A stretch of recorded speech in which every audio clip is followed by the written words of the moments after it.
Hello, hello, hello.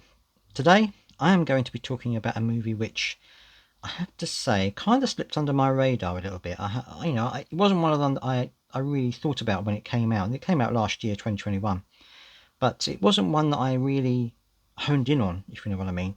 I didn't really see any trailers for it. I didn't even see when it was announced, and it came up on my Amazon Fire Stick feed when I was looking the other day, and I thought that's an interesting movie. I might go and have a look at that and see what it's all about, because I've watched GI Joe, the GI Joe movies, and I thought they were okay. I mean, a little bit over the top, but they're okay. Kind of Fast and Furious, but with lots of people trying to kill each other. Well, I guess that is Fast and Furious.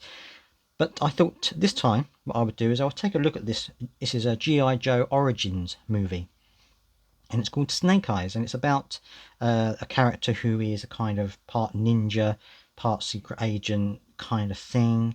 And I thought I'd have a look at it and see what I think and give it my 5 frame rating. So if you want to know what the rating is of this movie, then stick around to the end and you can find out. And by the way, while you're here, please don't forget to subscribe and to follow along and to click the like button, all that good stuff, because it really does help my channel grow. I'm trying to grow it, and anything like that can help would be amazingly appreciated. So thank you very much for that. So I thought that if I'll have a look at this, I thought see what it's like, give it a try, and it stars Ursula Corbero as the Baroness, who is one of the baddies, one of the villains of the piece. Also stars Henry Golding, who plays Snake Eyes, and Kento Matsunami. I'm going to butcher these names. I really apologise if you're listening. You're probably not listening, but or if you're watching, but please, I'm sorry. Kento Matsunami, who plays Arash Kingi. I'm no good. I'm no good at these things. Anyway, let me carry on. So anyway, this story takes place kind of early days of Snake Eyes, when he was with his father. By the way, there's going to be spoilers in this review, just letting you know. But the story originally takes place before he grows up and he's still a kid, and he's moving around with his dad, doesn't quite know why. Anyway, one particular day his dad says we've got to leave very quickly, and he does leave. He manages to escape, but his father gets shot. And after that he vows revenge to try and find the person who killed him, and to find out why. And this leads him to become a little bit of a kind of mercenary and things like this. And this is when he starts to get involved with the underground, the underworld, and tries to make his way into a gang, and to try and find out what this. In the first gang that he gets involved with, the man promises him that he is going to be able to find out the man who killed his father. So he joins him. He then gets put into a kind of secret mission to infiltrate this huge gang, this huge family, who helps to keep the peace and things like this.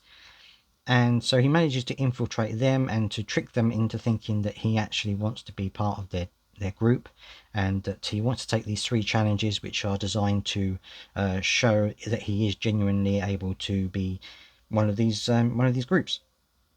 And that's kind of how the premise goes along. It's him trying to work his way into this family-owned group of watchers, I guess you could call them. And then he goes and reports back to his boss about how far he's got, and basically he's trying to get hold of this special stone, and this stone gives power, and it protects people and things like this. And his boss is the brother of the man who's currently kind of in charge.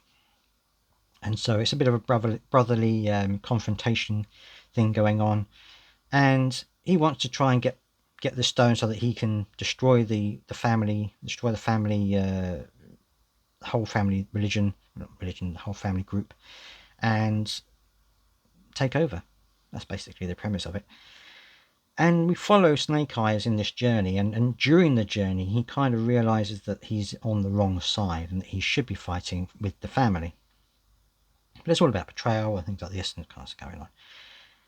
In terms of the movie itself, I thought it was all right. I mean, it gave me vibes of kind of like a Chinese or Japanese ninja movie. You know, the ones that the kind of things that Charlie Chan. What about Charlie Chan?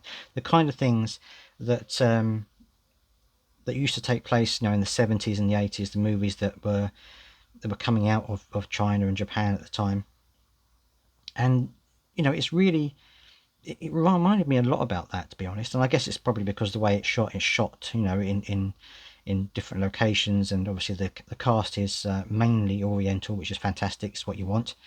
And so I thought that this was going to be this kind of reminded me of one of those movies. But there was some acting which was really odd and really kind of cheesy. I mean, Ursula Corberto, her portrayal of the Baroness was almost B movie kind of thing. It was kind of very shock horror, and you know, standing there looking tough, and it didn't quite work for me. Her performance didn't quite work for me very well. The rest of the cast I actually thought were pretty good, and certainly Harry Golding pulled off this kind of tormented son trying to find vengeance for his father. Kind of pulled it off quite well. But there were some really odd acting moments in this, and some of the special effects, some of the martial arts fighting that they were doing was okay.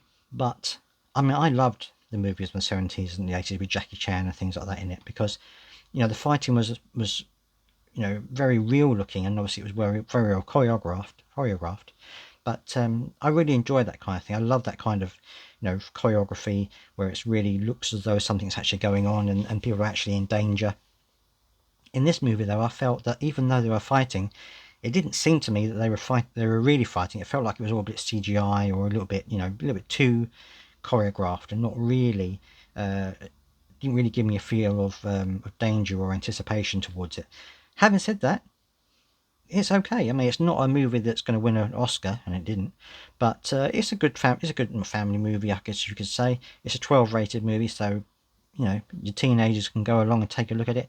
It's quite good. Part of the G.I. Joe franchise. Would there be another Origin movie? Not entirely sure. But it's one of those that if you've got a couple of hours and you want to watch something that's not really going to tax your brain too much, it's one of those that you could probably go on and have a look at. So, for my frame rating, so I give a rating of 1 frame, which is bad, to 5 frames, which is good. Well, very, very good. And overall, although this movie was enjoyable to watch, it didn't really set the world on fire for me. It didn't really do anything that other movies of this type haven't done already. So I'm going to give this a 2, because I think almost a 3, but a 2 for me, because some of the acting was a bit dodgy, and overall I thought the movie was just a little bit convoluted and didn't really work in some aspects. And I don't think there's going to be another Origin movie. At least I hope there won't be another Origin movie. And that's my review of Snake Eyes. I hope that you enjoyed it. Please do subscribe and follow along, and click the thumbs up and all that kind of good stuff. I'd really appreciate that. It'll grow my channel enormously well. Thank you for watching. Until next time, see you then. Bye bye.